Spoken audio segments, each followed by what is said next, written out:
1절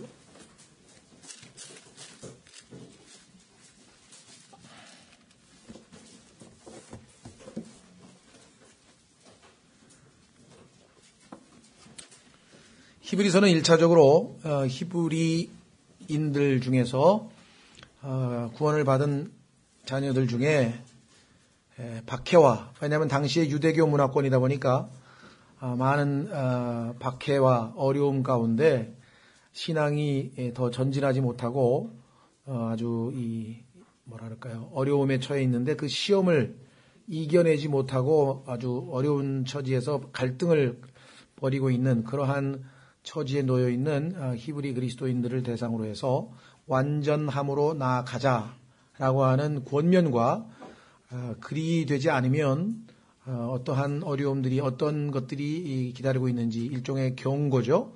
마치 이스라엘 백성들이 광야에서 많은 시간을 낭비했던 것처럼 출애굽을 한 목적은 가나안 땅에 가서 젖과 꿀이 흐르는 땅에서 풍성하게 하나님이 주신 그러한 약속들을 향유하면서 하나님께 영광을 돌리기 위함인데 그 여정을 다 소화를 해내지 못하고 마라톤 선수가 중간에 달려가다가 힘들어서 포기하고 트럭 타고 남들은 뛰어가는데 아주 좀 멋쩍죠? 다른 사람 다 뛰는데 자기는 힘들어서 포기하고 이 낙오자들 태우는 트럭에 뚝 타고서는 다른 사람 뛰는데 트럭 타고 가는 거 보면 정말 내가 볼 때는 민망해서 어떻게 저기 할까 그런 생각이 드는데 바로 그런 처지에 놓인 사람들 보고 트럭에 타지 말고 계속 뛰라, 계속 걸어라. 목표가 저기 있다. 힘을 주는 사람이 있다. 옆에서 코치가 힘내라고 외치고 그렇게 지금 도와주고 있으니까 그래야지 완주를 하고 가야 보상이 기다리고 상급이 기다리고 의미 있는 그런 경주지. 아니 달리기를 포기하고 중간에 차 타고 가서 또 트럭으로 들어가면 어디 숨을 데밖에 없지 않겠느냐. 부끄럽지 않겠느냐라고 하는 그런 내용을 담고 있습니다. 그래서 이 첫 번째 경고가 2장에 나왔었는데요. 경고가 뭐였는가 하니 구원을 소홀히 여기는 거예요. 이게 그 큰 구원, so great salvation인데 아니 어떻게 그렇게 큰 구원을 neglect, 소홀히 여길 수가 있느냐. 그리고 그 구원을 얻을 때 받은 말씀들이 있는데 그 말씀들을 slip away, 다 떠내려가게 만들어버렸대요. 그래서는 안 된다라고 하는 것을 경고했고, 두 번째는 마음을 강팍하게 딱딱하게 굳어서 하나님이 말씀하는 것을 믿음으로 받아들여야 되는데 불평하고 불만하고 막 저항하고 마치 어린아이가 어머니가 이게 부모들이 봤을 때 좀 좋게 충고를 하면 그 말씀을 받아야 되는데 자기 생각에는 자기가 다 옳은 것 같잖아요. 어린애가 뭐 아무것도 모르면서 엄마가 왜 그러냐 그러면서 자기가 그냥 자기 주장대로 하려고 하는 그런 아주 이 불신의 마음, 그것 때문에 하나님이 주신 그 젖과 꿀이 흐르는 그 풍요로운 땅에 거기 가봐야 뭐 막 엄청난 이 요새가 있어가지고 들어가지도 못하고 거기다가 막 거인들이 득실돼가지고 가다 우리 메뚜기 같이 다 밟혀 죽는다. 하나님은 내가 너에게 준 밥이니까 가서 다 공격해가지고 다 차지해라. 내가 너희와 함께 하마. 이렇게 약속을 했는데 하나님 약속은 안 믿고 하나님 말씀을 불신함으로 말미암아 그 주시는 축복을 누리지 못하는 참으로 안타까운 처지에 있었죠.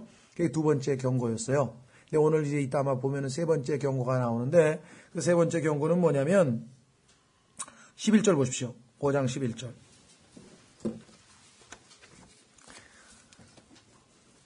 하나님이 주신 말씀들을 간직하지 못하고 흘려보내고 그 다음에 하나님이 주신 말씀을 믿지 않고 의심하거나 거부하거나 저항하게 되면 그 다음에 자동적으로 따라오는 것은 분별력이, 듣는 능력이 둔해지는 거예요. 하나님의 말씀이 옛날에는 딱 들으면 그냥 이 말씀이라고 마음에 콱콱 와닿는데 들어도 그 얘기고 이렇게 돼버려요. 여러분 어떠십니까? 여러분의 영적 상태를 한번 보세요. 어느 날은 왔는데 그냥 설교가 그냥 마음에 콱콱 와닿아가지고 정말 어떤 하나님이 나에게 말씀하시는 것을 하고 하는 어떤 그런 느낌을 받는 날이 있는가 하면 어떤 날은 뭐 그냥 드는 둥 마는 둥 그냥 마음에 와닿지도 않고 이런 경우가 있죠. 물론 거기에는 설교자의 몫이 있습니다. 설교자가 뭐 충분히 기도를 못했다든가 아니면 뭐 교만해서 잘못 전달을 해서 그럴 수도 있고, 또 반대로 듣는 사람이 마음이 완악한 상태에서 들었기 때문에 생기는 수도 있겠죠. 여기 보시면 11절에 이 멜기세덱에 관하여는 우리가 말할 것이 많으나 너희가 듣는 것이 둔함으로. 말을 해줄 수가 없어. 하나님이 더 말씀을 해주고 싶어도 듣는 게 둔해서 못 알아들으니까. 여기서 나와 있죠. dull of hearing. 이 dull이란 말은 둔하다고 번역했는데 또 지루하다는 뜻도 되죠. 그렇죠? 재미가 없어. 그냥 옛날에는 성경 공부만 하면 너무너무 재미있고 막 시간 가는 줄 몰랐는데 요즘에 그냥 듣기만 하면 지루해. 그런 경험들이 다 있으시죠? 저도 그래요. 어떨 때는 책을 읽으면 막 1시간, 2시간, 막 3시간 이게 책 끝날 때까지 못 놓고 끝까지 읽는가 하면 한 2페이지 읽는데 막 들어오지가 않아요. 그냥 덮어버려. 아, 왜 그러지? 하나님과의 관계가 올바르지 않고 빛 가운데 거하지 아니하면 이 영적인 활동은 안 되는 겁니다. 이 영적인 활동은 인간의 육신적 의지 가지고 될 일이 아니거든요. 이게 내가 결심한다고 되는 일이 아니잖아요. 이거는. 그렇죠?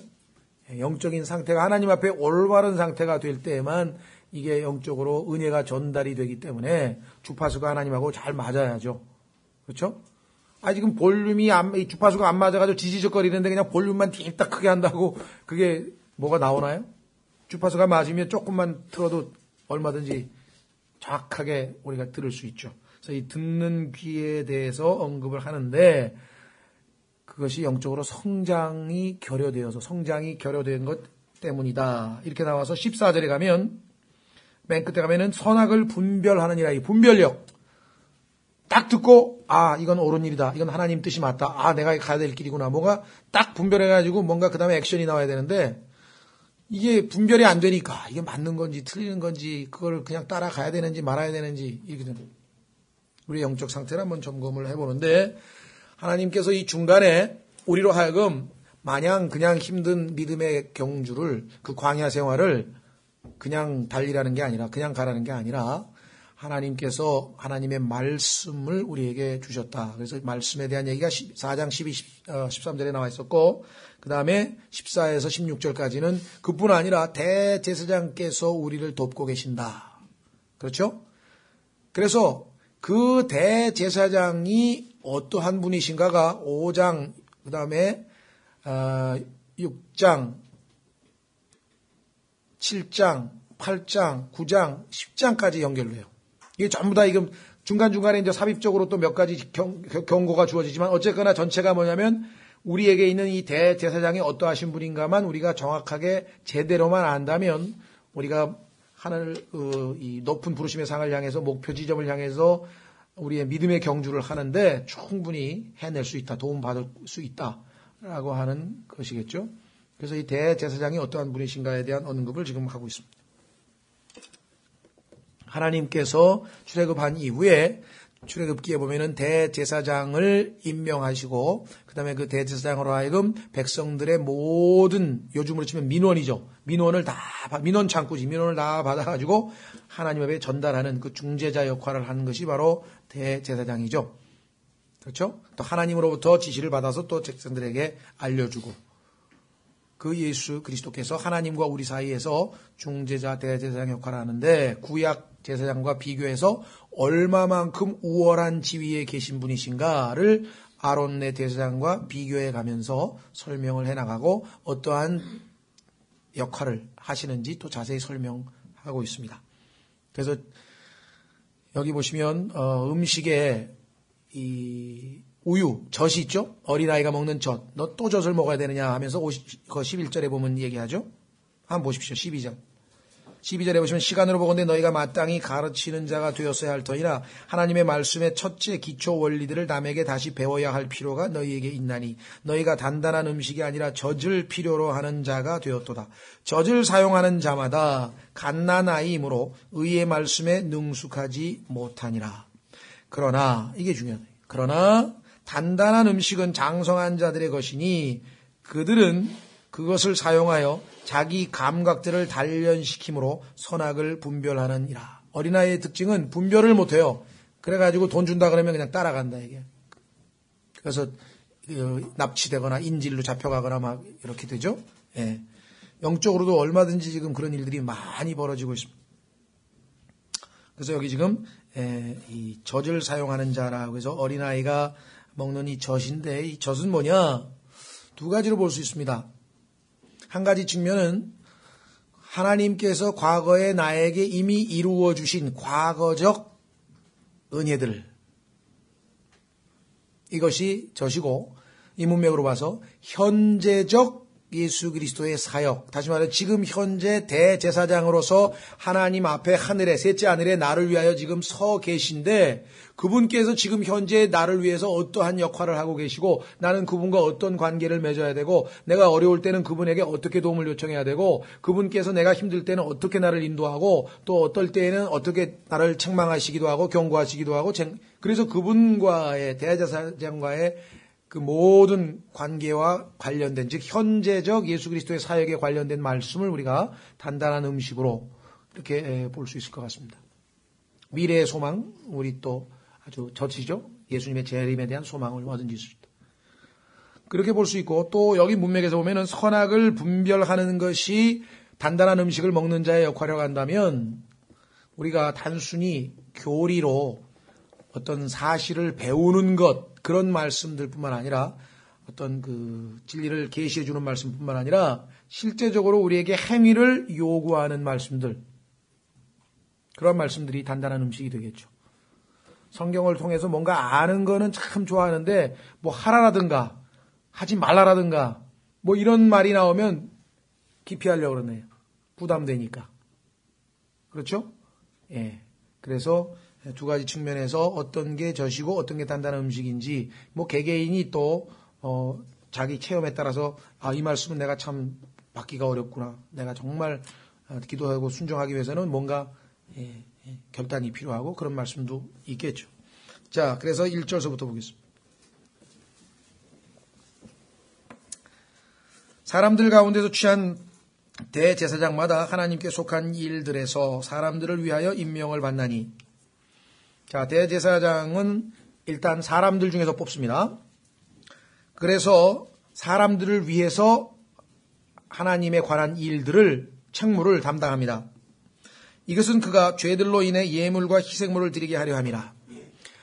사람들은 하나님 앞에서 항상 죄 문제가 결정적으로 걸려있기 때문에 그 죄 문제를 해결하기 위해서 하나님께서는 방법을 가르쳐 주셨죠. 그게 뭐냐면은 희생물이에요. 자, 죄가, 짐승이 나를 대신해서 하나님 앞에 희생당하는 거예요. 내가 죄를 졌으면 그 죄에 대한 대가는 사망이죠. 죄 삭은 사망이죠. 죽어야 되는데 내가 용서받기 위해서는, 내가 하나님으로부터 그 사망이라고 하는 것을 이 형벌을 받기 전에 받지 않으려면 짐승을 데려다가 그 제사장 앞에서 그 짐승 위에다가 손을 얹고 안수를 합니다.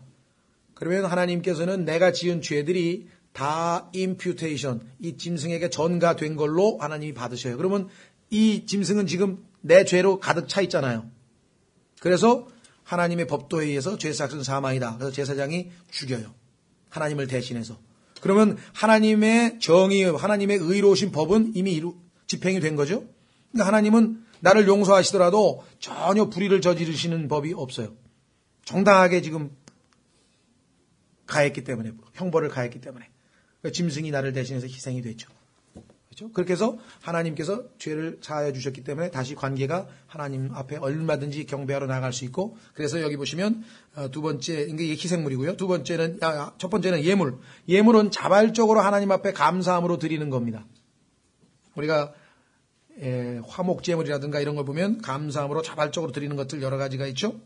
하나는 죄와 관련돼서 하나님 앞에 죄 문제를 해결하려고 하는 것이고, 하나는 감사함으로, 또 하나님 앞에 서원함으로, 하나님 앞에 헌신함으로 드리는 이 역할을 중재자로서 하시는 것. 2절, 그가 무지한 자들과, 여기서 무지하다는 얘기는 정보력이 없다, 뭘 모른다는 뜻이 아니라 모른 채 죄를 지은 자들이라는 뜻입니다. 구약에 보면은 모르고 죄를 지은 사람은 어떤 방식으로 하나님 앞에 그 문제를 해결해야 되는지를 얘기하는 거죠. 그래서 여기서는 지금 구약적인 배경을 알고 계셔야 돼요. 무지하다는 것이 죄를 지었는, 하나님 보시기에는 분명히 죄인데 모르고 짓는 죄들이 있어요. 그 다음에 세 번째는, 그 다음에는 길에서 벗어난 자들. 자, 하나님께서 정해놓은 그 길이 있죠. 그 길이 있는데 그 올바른 길에서 벗어나게 되는 경우가 있어요. 자, 이 길은 성경에서 한번 보겠습니다. 잠언 10장 29절. 잠언 10장 29절 보세요. 동양에서는 이걸 도라고 합니다. 도. 그래서 도가 사상도 있고요. 또 뭐 유교부터 시작해서 노장 사상에도 다 이 도라고 하는 얘기를 굉장히 많이 쓰죠. 그래서 어느 일에 아주 이 능통한 사람을 도가 텄다 그러기도 하고 도사라 그러죠. 도사. 도. 그런데 10장 29절에 보시면 주님의 도가 있고 주님이 정하신 길이 있어요. 29절. 10장 29절. 주의 길이 곧 바른 자들에게는 힘이 되거니와 불법을 행하는 자들에게는 멸망이 있으리로다. The way of the Lord. 이게 주님의 길이에요. 주님의 길, 주님의 도. 그런데 이사야서 53장으로 가시면 사람들이 이 주님이 정하신 그 길로 안 가고 각자 자기 길로 갔다 그랬어요. 하나님께서 정해놓으신 그 길을 따라 우리는 걸어야 되는데 그 길로 안 가고 각자 다른 길로 갔다. 이사야서 53장 6절. 이사야서 53장 6절. 우리는 다 양 같아서 길을 잃고. 그래서 우리는 뭐라고 얘기합니까? 지금 있는 구원받지 못한 사람들을 영어로는 lost라 그래요. lost. 길 잃어버린 사람들. 근데 우리말로는 길 잃어버린 사람들 그러면 사람들이 못 알아들을까봐 할 수 없이 번역을 lost 하면 구원받지 못한 사람들 이렇게 번역을 하는 거야. 그래야 알아들으니까. 그죠? 영미 문화권에서는 기독교 문화권이기 때문에 lost 하면은 I once was lost but now I am found. found. 길을 잃어버렸는데 드디어 발견됐어. 주님이 나를 발견해서 자기 품으로 품어줬다 이 말이죠. 근데 이 기독교 문화권이 아닌 데서는 길 잃어버렸다. 그러면 진짜 길 가다가 어느 동네인지 길 잃어버린 것처럼 생각하니까 할 수 없이 우리말로는 lost가 나면 구원 못 받은 사람 이렇게 의역을 보통 우리가 하죠. 여기 보시면은 우리는 다 양 같아서 길을 잃고 주의 길, 하늘나라로 가는 길, 예수님이 말씀하시기를 내가 곧 길이요 진리요 생명이니 나로 말미암지 아니하고는 아버지께로 올 자가 없느니라. 아버지께로 가는 길, 하늘나라 가는 길, 그 길이 예수 그리스도인데 그 길로 안 가고 딴 길로 갔어. 각기 자기 길로 갔어요. 길을 잃고 각각 자기 길로 갔거늘 주께서는 우리 모두의 불법을 그에게 담당시키셨도다. 문제는 그 길을 알고 그 길이신 예수 그리스도를 받아들여서 그 길을 따라가다가 중간에 여기서 보니까 길에서 벗어난 사람들이 여기 있잖아요. 길에서 벗어난 사람들. 그렇죠? 예. out of the way. 그래서 히브리서 12장에 가면은요. 징계를 해서 그 길에서 벗어난 사람들을 제 길로 똑바로 다시 우리도 그렇죠? 똑바로 소를 몰고 가다가 소가 삐딱하게 딴 데 가면은 탁 때려가지고 옆으로 해서 똑바로 가게 만들잖아요. 그렇죠? 예. 자, 그래서 히브리서 12장에 바로 그 얘기가 나와요. 히브리서 12장에 보면은 이게 징계의 장이거든요. 성경에서 가장 아버지가 얼마나 아들을 사랑하는지 그것이 징계로 어떻게 표현된지를 가장 잘 보여주는 장이 잠언 3장하고 히브리서 12장인데 히브리서 12장은 잠언 3장을 인용해서 하는 내용인데 여기에 보면 그렇게 나오죠. 12절 징계가 다 끝났죠. 그러므로 늘어진 손과 연약한 무릎을 일으켜 세우고 그 다음에 뭐라 그랬습니까? 너희 발을 위해 고든 행로를 만들지니 똑바로 가라. 왜? 이것은 저는 것이 다리를 찔뚝찔뚝 저는 것이 길에서 벗어나지 아니하고 고침을 받게 하려 함이라. 여기 out of the way 똑같이 나왔죠. 길에서 벗어난 사람들이 있다. 똑바로 가야 되는데 제가 2006년에 여름에 미국 갔잖아요. 미국 가서 어떤 분이 이제 어디입니까? 우리 양승원 자매님 남편 되시는 박영기 형제님이 이제 저를 버지니아에서 태워가지고 그 다음 목적지인 뉴저지 남부, 그 필라델피아 바로 옆에 그 뉴저지 남부에 있는 어떤 자매님 댁으로 저를 데려다 주셨어요. 그때는 그냥 길을 잘 하시는 분이야, 이분은. 그래가지고 박영기 형제님은 그 제대로 딱 도착했어. 우리 최지숙 자매님 그 사위가 딱. 근데 거기서 하루 이틀인가 집회를 하고 모임을 갖고 이제 교제하다가 거기서 저를 이제 최영선 목사님이 있는 뉴저지 북부, 우리를 치면은 경기 남부에 있는 뭐 광주에서 저 경기 북부에 있는 저 무슨 파주나 이런 데로 지금 날 이제 통과해서 경기도를 통과해서 올라가듯이 이제 데려다 주시는 건데 이 자매님이 아주 길을 굉장히 뭐 거기서 뭐 미국에서 20몇 년인가 사셨으니까 뭐 잘하실 거 아니에요. 또 그 동네를 다 꿰뚫고 있어서. 그런데 2시간 반인가 간다 그러는데 4시간이 돼도 5시간이 돼도 안 가는 거예요. 밥도 못 먹고. 그래 중간에 미안하니까 이제 어디 가서 본인 나보고 그냥 샌드위치라도 하나 잡수시라 그래서 차에 타고 또 샌드위치 먹으면서 가도 안 나오더라고요. 근데 나중에 길에서 벗어난 거야. 완전히 막 딴 데로 막 돌다가 해가지고 겨우 도착해가지고 우리 홍만기 형제님 부부가 아주 그냥 왜 안 오나 하고 목이 빠지도록 기다리다가 나중에 보니까 이분이 길을 벗어났어. 그러면 얼마나 고생해요. 밥도 못 먹고 그러죠. 똑바로 가면 되는데. 신앙생활도 똑같아요. 지금 길에서 벗어나가지고 계속 헤매는 거예요. 주님께서 말씀으로 계속 똑바로 때로는 아까도 얘기했지만 매를 들어서 그죠? 징계가 바로 그 수단이라는 것이에요. 그러니까 징계의 손길이 있을 때는 내가 길에서 벗어나지 않도록 미리 예방할 때가 있고 벗어났는데 바로 가도록 고쳐주시는 경우가 있고 그것입니다. 자, 그래서 여기 보시면 길에서 벗어난 자들을 불쌍히 여길 수 있으니 왜? 인간 대제사장은 자기도 길에서 벗어날 때가 있고 자기도 무지해서 죄를 짓기도 한단 말이에요. 똑같은 인간이니까. 그래서 그 자신도 연약함에 쌓여있기 때문이라 여기 나왔죠. 자신도 똑같아. 이런 까닭에 그가 백성을 위하여 죄들로 인한 헌물을 드리는 것 같이 자신을 위하여도 드려야 함이 마땅하니라. 그래서 자기 자신을 부터 하나님 앞에 올바로 관계를 하죠.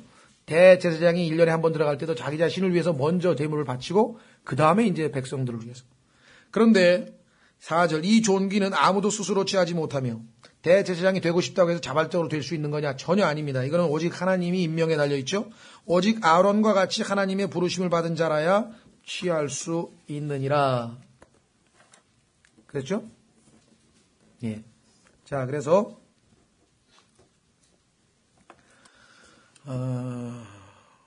5절. 자, 그래서 이제 이 아론이 어떠한 역할을 하며 어떻게 하나님으로부터 임명을 받았는가와 예수 그리스도와 이제 대조를 하는 거예요. 처음에는 천사와 예수 그리스도를 대조했죠. 그러니까 천사보다 월등히 exceedingly excellent, 훨씬 better, 더 뛰어나신 분이에요. 그 다음에 천사와 비교하신 다음에 모세와 예수님을 비교해 봤더니 예수님이 훨씬 여기는 종으로 신실했는데 하나님의 집에 여긴 종이 아니야 주인이야 아들로서 신실하신 분이에요. 훨씬 뛰어나다. 아니 그런데 훨씬 뛰어나신 예수님을 놔두고 천사를 섬기고 모세를 섬기는 유대교로 다시 돌아간다고?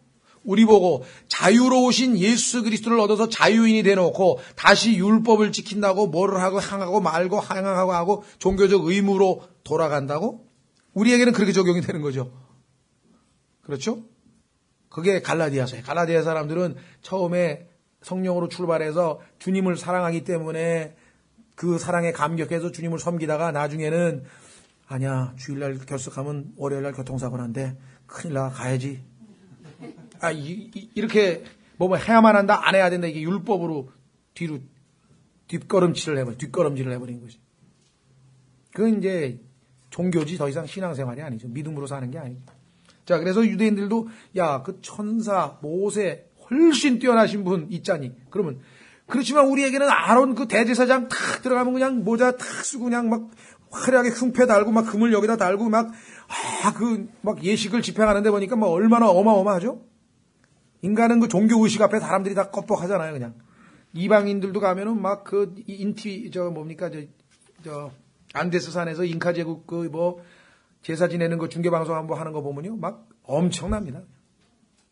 하나님 앞에 나아가는 그 제식이 막 사람을 잡아가지고 막 제물로, 인신 제물이니까 거기는 막 갖다가 처녀를 갖다 바치고, 우리나라도 보면 옛날 신당수에다 막 또 뭐, 물에다가 빠뜨려가지고 용왕에게 바치고 막, 이런 거 할 때는 막 장엄하잖아요, 의식이. 그러니까 유대인들이 막, 그런데 참석 못하고, 왜? 예수 그리스도를 믿었으니까. 뭐 그런 어떤 박탈감 막 그런 것도 있을 거란 말이죠. 그러니까 아론보다 훨씬 뛰어나신 대제사장이 계신데 이분을 붙들고 가야지 어딜 또 뒷걸음질 하느냐. 이렇게 해서 지금 알아듣기 쉽게 비교해 주는. 자, 이분은 어떤 분인가? 5절. 이와 같이 그리스도께서도 자신을 영화롭게 하여 대제사장이 되지 아니하시고 스스로 나서서 되신 게 아니에요. 하나님이 임명하신 것이지. 그분께 하나님께서 뭐라고 했냐면 너는 내 아들이라 오늘 내가 너를 낳았도다 하신 분께서 그리 되게 하셨느니라.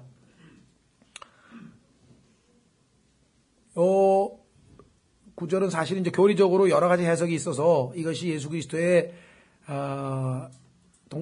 처녀 탄생이냐 예수 그리스도의 부활이냐 사도행전을 비교해보고 이렇게 좀 해야 되는데 제가 지금 초점이 그 교리적 논쟁을 하게 되면은 히브리서는 굉장히 몇 가지 지금 넘어갔습니다만은 복잡합니다.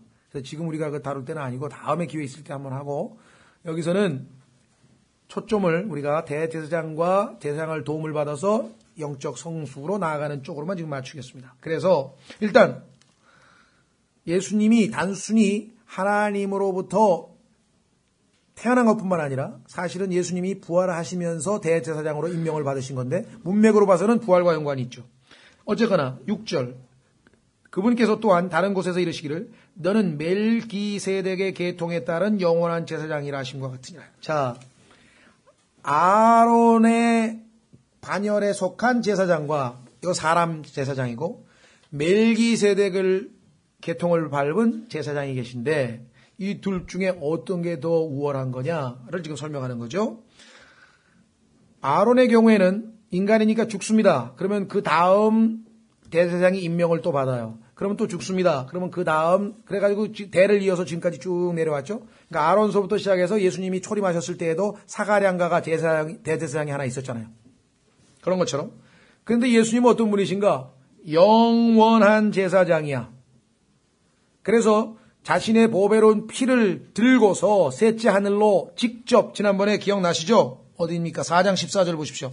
그런즉 우리에게 위대하신 대제사장 곧 하늘들 안으로 들어가신 땅에 있는 성막에 들어가는 게 아니라 하늘들 안으로 직접 들어가 버리신 대제사장인데 그분은 단 한 번의 속죄로 단번 속죄로 모든 속죄를 이루셨기 때문에 영원한 제사를 희생물을 드리시고 영원한 제사장이 되셔서 영원토록 이제 변함없는 그런 분이셔요.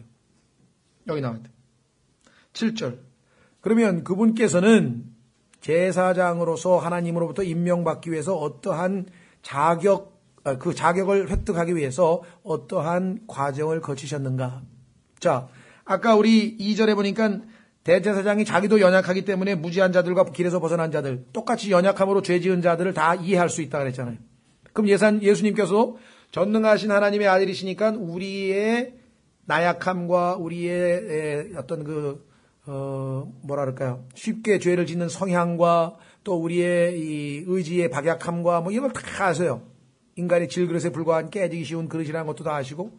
그러나 예수 그리스도께서 전능하신 그분의 전능함을 가지고 전지전능한 그러한 속성으로 아는 것과 직접 인간의 몸을 입고 이 땅에 와서 체험으로 아는 것과는 별개의 문제다 이 말. 그렇지 않습니까? 저는 제 기억에 어렸을 때 중학교 1학년 때죠. 뇌막염을 한번 알아봤어요. 뇌수막염. 그리고 군대에 가서 늑막염을 걸려봤어요. 그리고 이제 또 천안에서 살 때 이 불명열, 다시 말하면 일종의 뭐 의사장티푸스죠. 유사장티푸스. 열병. 그걸 한번 알아보고. 뭐 이제 그 다음에 뭐 건선, 뭐 백납, 뭐 또 많아요. 막 하여간 줄줄이 그냥 이 불치병들이 몇 가지 있는데 그래서 그거 아프신 분들 보면 제가 가서 경험자니까 이렇게 하니까 조금 통증도 완화되고 지금 뭐 늑막염 걸려가지고 막 여기가 숨 마실 때마다 결린다 그러면 요건 이 유착이 돼서 조금 이제 시간이 지나야 잘 드시고 그러면 이게 이제 딱딱하게 이게 말라붙어 있는 고름이 서서히 이제 제거가 돼야 시간이 몇 년 걸리니까 숨 쉴 때 하고 걸리더라도 재발된 게 아니니까 걱정하지 말아라 하면서 제가 아는 걸 다 설명해 줄 수 있잖아요. 그렇죠? 예수님께서 우리의 대제사장이 되시려면 직접 체험을 통해서 인간이 겪는 모든 그런 나약함과 이것을 체험하시지 아니하면 우리를 진짜 이해하시는 게 아니라 이 말이죠. 그렇죠? 그래서 그 자격을 획득해야만 완전함을 얻는 거예요. 예수님이 죄를 지어서 완전하지 않다는 얘기가 아니라 도덕적으로는 완전하시지만 대제사장으로서의 자격 요건에서는 이 체험적 고난이 반드시 필요했다는 거예요. 그런데 그거를 순전히 여러분과 저를 사랑해서 여러분과 저를 구원하셔서 하늘나라에 데려가기까지 대제사장으로서 역할을 하시기 위해서 자원해서 이 땅에 오셔서 그 길을 가셨다 이 말이에요. 십자가의 길을. 그것이 우리를 감동시키는 것이고 그것이 우리에게 그분을 사랑하게끔 하는 거 아니겠습니까? 순전히 우리를 사랑하기 때문에 다른 이유가 없어요. 예? 여기 보세요. 그분께서는 친히 육체로 거하는 동안에 자기를 사망으로부터 능히 구원하실 분에게 강렬한 부르짖음과 눈물과 기도와 간구를 드리셨고 인간으로서 이 땅에서 사시면서 예수님은 똑같이 인간이 겪을 수 있는 모든 걸 다 겪으셨기 때문에 하나님 앞에서 강렬한 부르짖음으로 눈물로 기도와 간구를 드리셨고 또 친히 두려워하심으로 하나님께서 들으셨느니라. 기도 응답을 받았는데 그분께서 아들이실지라도 친히 고난을 받으신 일들로 말미암아 순종하기를 배우사. 하나님의 자격으로는 뭐 고난 받으실 일도 없고 순종을 배우실 일도 없고 뭐 부르짖을 이유도 없고 눈물을 흘려야 될 이유도 없어요. 이것은 전적으로 여러분과 저를 사랑하기 때문에 죄인들을 불쌍히 여기시는 그 긍휼하심과 사랑의 넘치심으로 말미암아 자발적으로 행하신 일이다. 그렇죠? 이 세상에 그 누구가 우리 같은 자들을 그토록 사랑하신 분이 누가 있습니까? 부모님의 사랑도 그게 아니고요. 그 누구도 그렇게 우리를 사랑하신 분이 없죠. 그래서 9절에 완전하게 되셨으므로 이제는 하나님께서 우리의 대제사장으로 임명하셔도 조금도 손색이 없어. 왜? 우리가 예수님 옆에 나아가서 주님 저는 이러이러한 고통 중에 있는데 정말 이건 견디기가 어렵습니다 할 때 예수님은 그걸 다 아시고 느낌까지 아시고 이해하시고 하나님 앞에 전달해서 도움을 요청해서 우리로 하여금 in time of need 필요한 때 예수님을 만나면 그때부터는 영원 아닙니까? 그렇죠?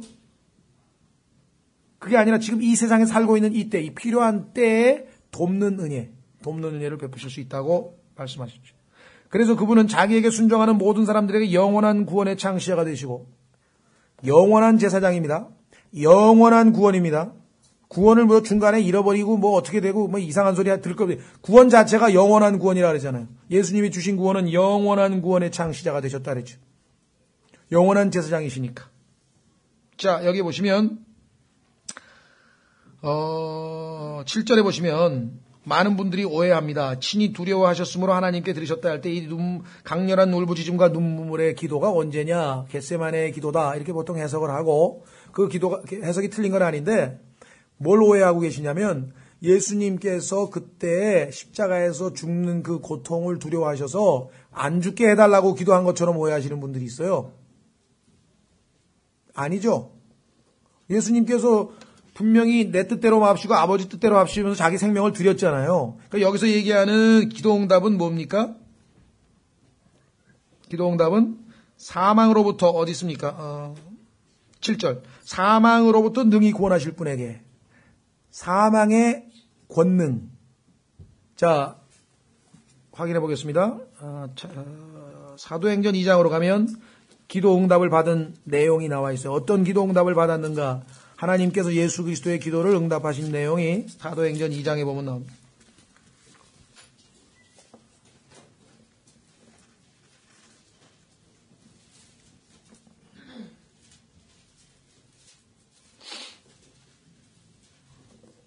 사도행전 2장 30절 31절에 보시면 사도행전 2장 30절 그런즉 그가 대언자이므로 하나님께서 미리 자기에게 서약으로 맹세하사 육차를 따라 자기 허리에 열매에서 그리스도를 일으켜 세워 자기 왕좌에 앉히실 것을 알았고. 자, 31절. 또 이것을 미리 보았으므로, 다윗이 미리 내다본 일이 있는데 그게 뭐냐면 그리스도의 부활에 대하여 말하기를 그의 혼이 지옥에 남겨지지 아니하였고 그의 육체도 썩음을 보지 아니하였느니라 하였더니, 사망의 권세가 예수 그리스도를 지옥에 붙들고 있을 수 없었고, 그렇죠? 그 결과 하나님께서 사망으로부터 구원시키셔서 예수님을 부활하도록 하신 것을 우리가 확인해 볼 수가 있습니다. 그러니까 여기 나와 있는 내용은 예수님이 뭐 죽음의 고통을, 십자가의 고통을 벗어나게 해달라 그런 뜻이 아닙니다. 구약에 보면은, 시편에 보면은 이 내용들이 엄청나게 많아요. 예수 그리스도의 그 기도, 예를 들면 시편 18편 6절. 시편 18편 6절에 보면은 예수님께서 울부짖으면서 기도한 내용들이 시편에 굉장히 많아요. 시편 18편 6절 5절부터 보시면 지옥의 고통이, 또 4절 사망의 고통이 나를 에워싸고 경건치 아니한 자들의 홍수가 나를 무섭게 하였으며 지옥의 고통이 나를 에워싸고 사망의 올가미들이 나보다 앞서갔도다. 내가 고통 중에 주를 부르며, 여기 나오죠. 나의 하나님께 부르짖음에 그분께서 자신의 성전에서 내 음성을 들으셨나니 내 부르짖음이 그분 앞에 이르되 그분의 귀에까지 이르렀도다. 그렇죠? 그래서 하나님께서, 예수 그리스도께서 우리 인간의 모습으로 오셔서 우리와 똑같이 그 모든 과정을 거치시고 위기 상황에서는 이렇게 기도하시고, 그래서 결국은 하나님께서 우리를 위한 영원한 구원의 창시자로 삼으시고, 그 영원한 구원의 창시자께서 영원한 제사장으로 임명을 받으셨다. 그래서 구원의 임무를 완성하시고 이제 영원한, 그래서 어디에 나와 있습니까? 9절에 완전하게 되셨으므로 자기에게 순종하는 모든 사람에게 영원한 구원의 창시자가 되셨다. 자, 여기서 이제 한 가지 또 오해가 발생하는데, 그것은 뭐냐면, 아니 여기는 왜 순종으로 믿는다고 했을까요? 순종으로 구원받는다고 그랬을까요? 분명히 우리는 믿음으로 구원받는다 그랬는데, 여기는 자기를 믿는 모든 사람에게 이렇게 안 돼 있고 자기에게 순종하는 모든 사람에게 이렇게 돼 있다 보니까 이것도 뭐 교리적으로 문제가 되는 거 아닌가, 이런 오해가 생기실 수 있습니다. 그러나 성경에 보면 순종하고 믿음이 같은 거예요. 복음에 순종한다 하고 복음을 믿는다 하고 같고, 한번 확인해 보겠습니다. 로마서 10장. 로마서 10장은 여러분들이 성경에서 숫자 공부를 한번 이제 아마 하신 분도 계시고 하지 못하신 분은 또 기회 있으면 성경에 나와 있는 숫자에 대한 공부를 할 텐데, 10이라고 하는 숫자는 항상 이방인의 숫자입니다. 우리 십진법을 사용하죠. 유대인들은 7을 사용하죠. 7. 우리는 10을 사용합니다. 그래서 이방인들은 다 100으로 10으로 떨어지는 걸 좋아하죠. 손가락도 10개고 다 십진법을 사용하고, 성경에 보면 10이라고 하는 숫자는 창세기 10장서부터 시작해서 다 이방인과 관련돼 있어요. 창세기 10장에 보면은 그 이방인들의 이 명단이 쫙 나와 있죠. 예. 자, 로마서 10장은 이방인들의 선교에 관한 장입니다. 그래서 선교에 대한 내용이 쭉 나와요. 예를 들면 누구든지 주의 이름을 부르는 자는 구원을 받으리라 13절에 나오면서, 그런즉 그들이 자기들이 믿지 아니한 분을 어찌 부르리요. 그렇죠? 자기들이 듣지 않은 분을 어찌 믿으리요. 선포자 없이 어찌 들으리요. 보내어지지 아니하였으면 그들이 어찌 선포하리요. 그래서 이 보내어진 사람들이 바로 미셔너리란 말이죠. 그 보내어진 사람들, 선교사. 보내어짐을 받았으니까 선포하고, 선포하니까 그 말을 듣고 들었으니까 믿고, 그래서 구원받았다, 이렇게 됩니다. 그런데 15절, 보내어지지 아니하였으면 그들이 어찌 선포하리요. 이것은 기록된 바 화평의 복음을 선포하며 좋은 일들의 반가운 소식을 가져오는 자들의 발이 어찌 그리 아름다움과 같으니라. 복음을 전하러 가는 발걸음, 선교사의 발걸음, 복음 전도자의 발걸음이 하나님 보시기에는 아름답다. 중국 사람들은 뭐 여자의 발을 아름답게 하려고 그런 건가요? 아니면 도망을 못 가게 하려고 그랬는지, 막 어릴 때부터 막 이상하게 이렇게 발이 못 자라게 만들어놨죠. 그렇죠? 예. 하나님이 보시는 아름다움은 그게 아니고, 예, 복음을 전하는 사람들의 발. 16절. 그러나 그들이 다 복음에 뭐라 그랬습니까? 순종하지는 아니하였나니. 복음을 전했는데 그 복음에 순종하지 않았어. 이사야가 말하기를 우리가 전한 것을 누가 뭐라고요? 믿었나이까. 여기 성경에서 성경을 해석하잖아요. 복음에 순종했다는 얘기가 복음을 믿는 건데 복음에 순종하지 않은 것이 복음을 안 믿은 거죠. 그렇죠? 자, 그래서 성경적 용례를 잘 봐야 됩니다. 우리가 성경에 나와 있는 율법의 순종함을 통해서 구원을 받는다. 이건 아니죠. 그러나 복음의 순종함이라는 건 복음을 믿는다는 뜻과 같다는 것을 또 우리가 알아야 된단 말이에요. 성경에서. 자, 로마서 6장으로 마찬가지. 로마서 6장.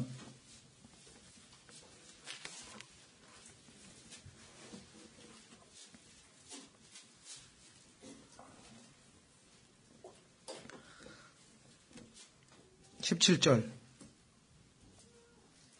로마서 6장 17절.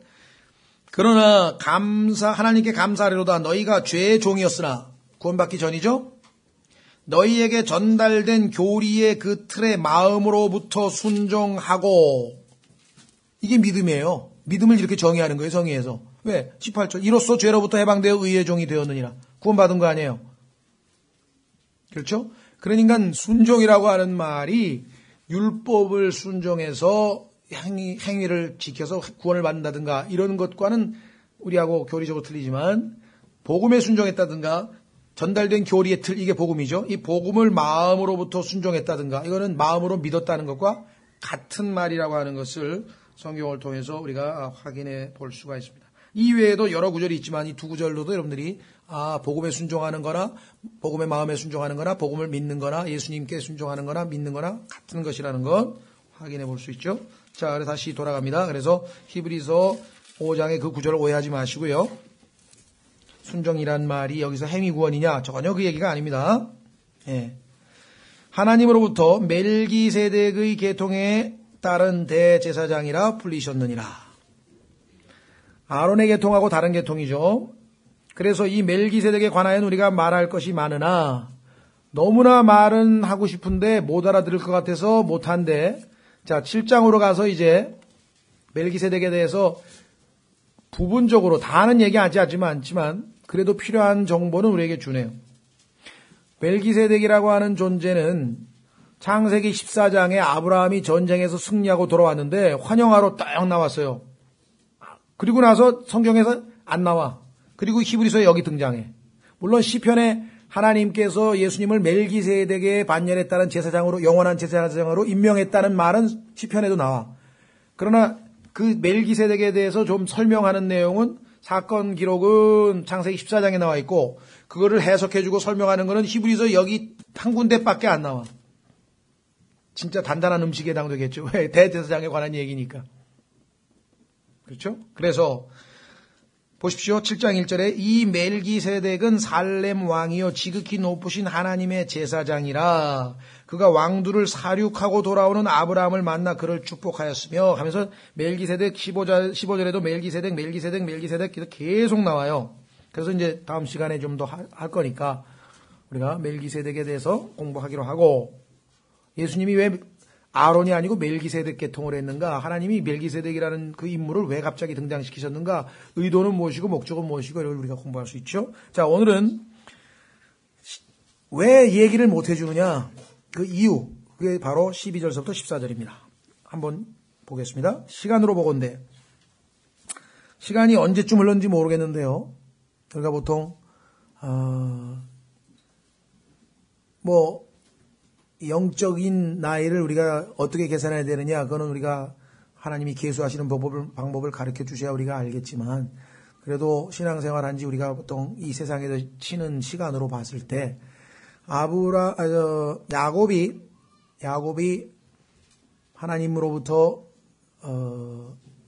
이스라엘로 훈련을 통해서 이름을 바꾸게 된 게 한 20년 걸렸습니다. 그렇죠? 그 과정을 거쳐서 아브라함이 하나님의 왕자로 아주 성숙한 모습으로 변화되는데, 그 기간이 얼마인지는 몰라요. 각자마다 다 틀릴 수 있고 환경마다 틀릴 수 있겠지만 어쨌거나 하여간 충분한 시간이 흘렀다고 하나님이 보시는 거예요. 이 히브리 그리스도인들은. 너희들은 보니까 충분히 지금쯤이면 마땅히 가르치는 자가 되어야 할 터인데, 지금 마땅히 가르침을 줘야 되는 사람이에요. 그러니까 이 어린아이의 특징이 영적인 미성숙이라고 한다면 그 영적인 미성숙의 내용은 무엇이냐면은 첫 번째는 소위 말하면 영적 미성숙의 뭐라 그럴까요? 내용이 첫 번째는 둔하다 그랬어요. 하나님 말씀을 듣는 게 둔하다고. 그렇죠? 두 번째는 가르치는 자가 되어야 되는데 가르치질 않고 있다. 섬겨야 되는데 다른 사람들과 어울려야 되는데 하나님의 말씀으로 다른 사람과 교제를 하고 하나님 말씀이 이렇게 되어 있는데 형제님 이렇게 하시는 게 어떻겠습니까?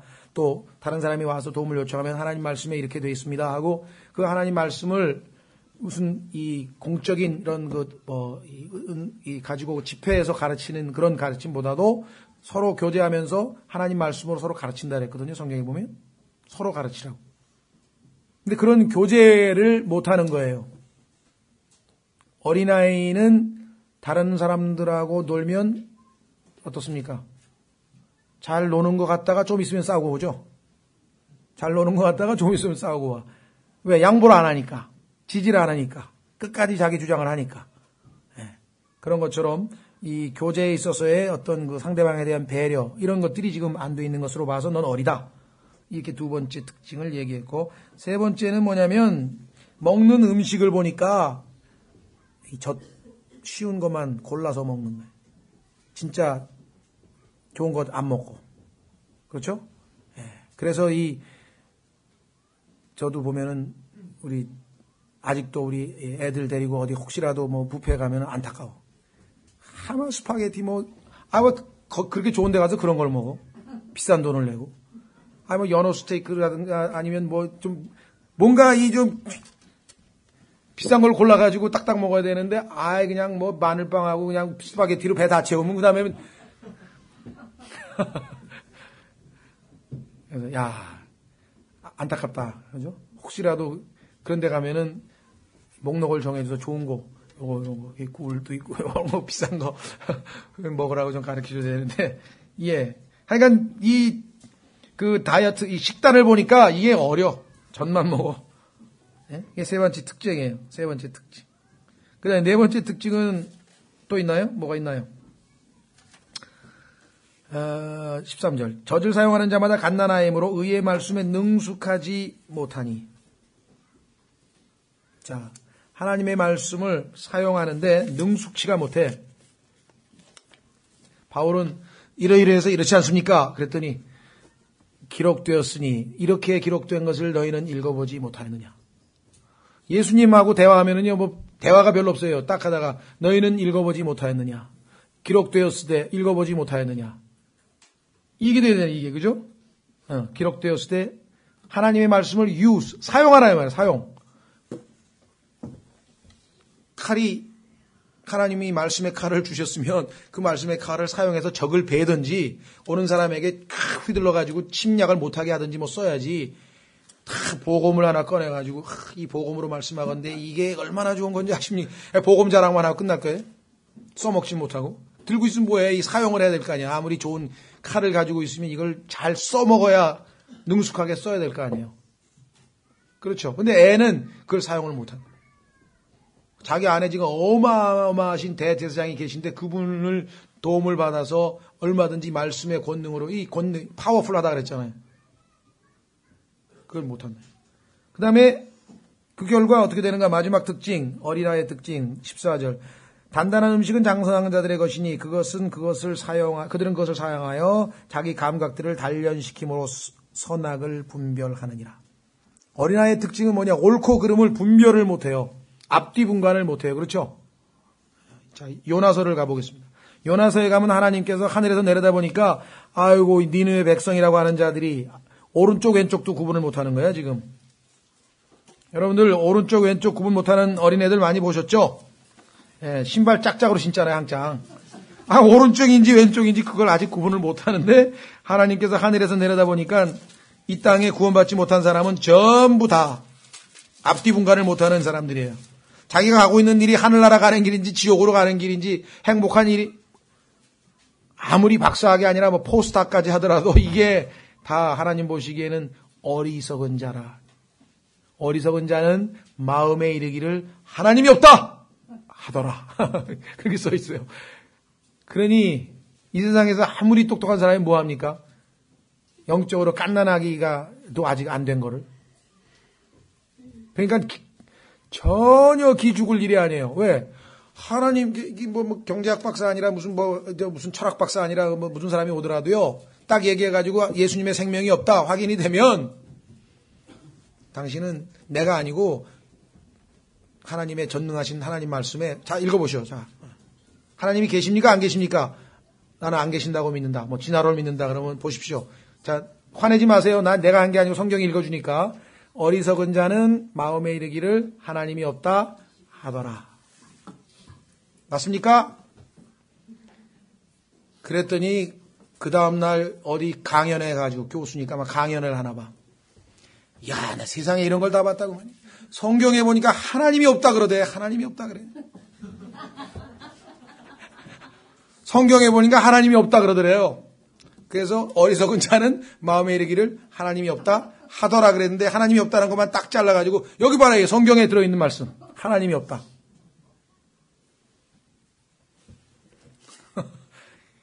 문제는요, 오늘날 성경을 해석할 때 이런 식으로 성경을 해가지고 이단에 빠지는 거예요. 앞뒤, 문맥, 거두절미 딱 자기가 붙들고. 얼마나 막 정말 웃지 못할 일이 벌어지냐면요, 성경에 보니까 개역성경에 내 영을 받을지어다 뭐 그런 구절이 있어요. 그래가지고 성령 받으라고 그 구절을 인용했는데 보니까 그게 명령하는 명령이란 뜻이었어. 성령의 영이 아니고. 이야, 그냥 그렇게 설교하는 사람도 봤는데 성경을 보면 이 양반이 성경을 읽고 하는 거야. 얼마나 엉터리 목사들이 많은지 아십니까? 아주 상상을 초월하는 목사들이 말도 못하게 많아요.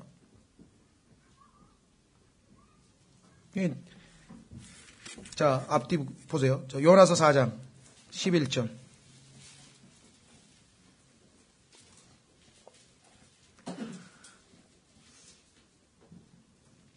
요나서 4장 11절. 오른손과 왼손을 분간하지 못하는 자가 12만 명이 넘고 또 많은 가축이 있는 저 큰 도시 니느웨를 내가 아껴야 하지 아니하겠느냐 하시니라. 이 세상에 있는 구원받지 못한 모든 사람들도 하나님의 피조물이요, 구원만 받으면 하나님의 소중한 자녀들이 되기 때문에 아껴야 된다는 것이죠. 그렇죠? 지금은 분간하지 못하지만 오른쪽 왼쪽 분간하지 못하는 자들이죠. 예. 자, 그래서요, 우리는 다시 히브리서로 와서 마무리를 짓겠습니다. 히브리서 5장. 거기에 어린아이의 특징들을 한번 잘 점검해 보시면서 이 어린아이들의 특징에 대해서 내가 볼 때 과연 나에게는 어떠한가. 그렇죠? 이 이외에도 어린아이의 특징들이 성경에 보면 좀 많이 나와 있는데 아마 시간적으로 봤을 때 다음 시간에 좀 더 찾아보기로 하고요. 두 구절만 찾고 마치겠습니다. 자, 어린아이의 특징은 고린도전서 13장. 고린도전서 13장.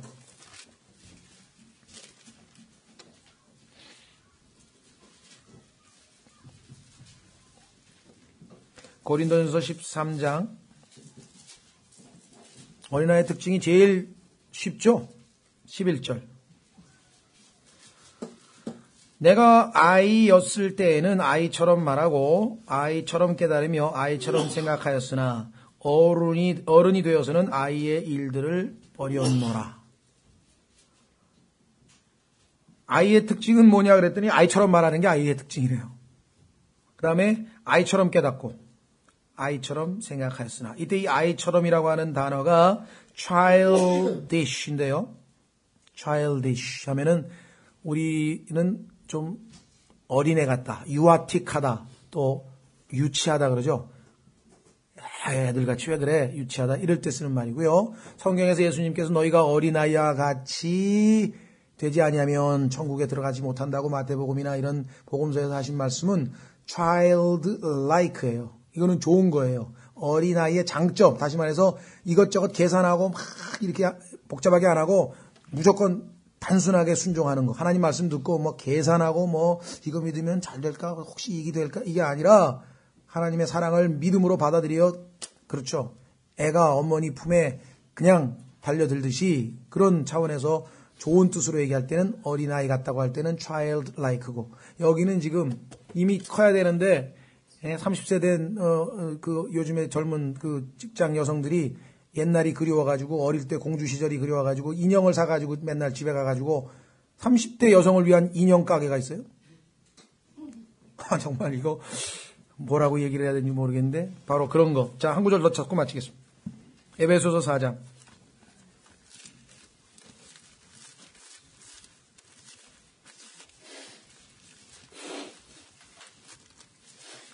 우리가 동심으로 돌아간다는 얘기를 했을 때에는 좀 순수한 옛 그 추억을 좀 되살리기 위해서 일시로 좀 그런 거지, 어떻게 어른이 됐는데 다시 어린아이처럼 살 수가 있어요? 그건 안 되죠. 에베소서 4장 11절. 그분께서 더러는 사도로, 더러는 대언자로, 더러는 복음전도자로, 더러는 목사와 교사로 주셨으니, 하나님께서 예수님이 승천하신 다음에 이 땅에다가 사람을 주님의 몸된 교회, 자신의 신부에게 선물을 주셨는데 그 선물이 이런 사람들이에요. 이런 사람들을 선물로 주셨는데 목적이 뭐냐? 12절. 이것은 성도들을 완전하게 하고 섬기는 일을 하게 하며 그리스도의 몸을 세우게 하려 하심이라. 마침내 우리가 다 믿음과 하나님의 아들을 아는 것에서 하나가 되어 완전한 사람에 이르고 그리스도의 장성하심에 충만하심에 장성한 분량에까지 이르리니, 이것은 우리가 더 이제부터 히브리서하고 주제가 같죠? 이제부터 더 이상 어린아이가 되지 아니하여 사람들의 속임수와 몰래 숨어서 속이려 하는 자들이 사용하는 간교한 술수로 말미암아 온갖 교리의 바람에 이리저리 흔들려 밀려다니지 아니하고, 아직도 교리적으로 확고부동해서 자기 자신을 방어할 수 있고 다른 사람을 설득할 수 있고 흔들림 없이 확고부동한 기초적인 교리를 꽉 뿌리 내린 그러한 상태가 아니기 때문에 이 얘기를 듣다가 그런가? 그리고 막 또 가게 되고, 저 얘기 들으면 그런가? 하고 가게 되고 이렇게 된다. 우리가 어렸을 때는 다 그렇죠. 뭔가 좀 어디 가니까 그 목사 막 말씀이 막 신령하대, 굉장하대, 그럼 유광수 무슨 다락방에도 가봤다가 어디도 가봤다가 막 좋다는 데 쫓아다니잖아요. 그죠? 갈망함이 있으니까. 근데 그때는 분별력이 없다 이게. 그래서 성장해서 말씀을 비교하고 이 교회에 주신 목사와 교사를 통해서 점점 완전함을 향해 조금씩 건전하다 보니까 그런 흔들거림이 없이, 그건 하나님 말씀에 이게 이렇게 해서 잘못된 거구나, 진리가 아니다, 분별할 수 있는 능력이 생겼잖아요. 그렇죠? 예. 자, 그래서 우리는 다음 시간에 이제 6장 1절부터 3절까지가 히브리서 바로 이제 완전함으로 나아가자, 머물러 있지 말고 하는 그런 권면입니다. 경고와 권면이 동시에 나오죠. 5장은 경고의 말씀이고 6장 1절부터 3절까지는 이제 권면의 말씀이고, 다음 시간에 계속하겠습니다.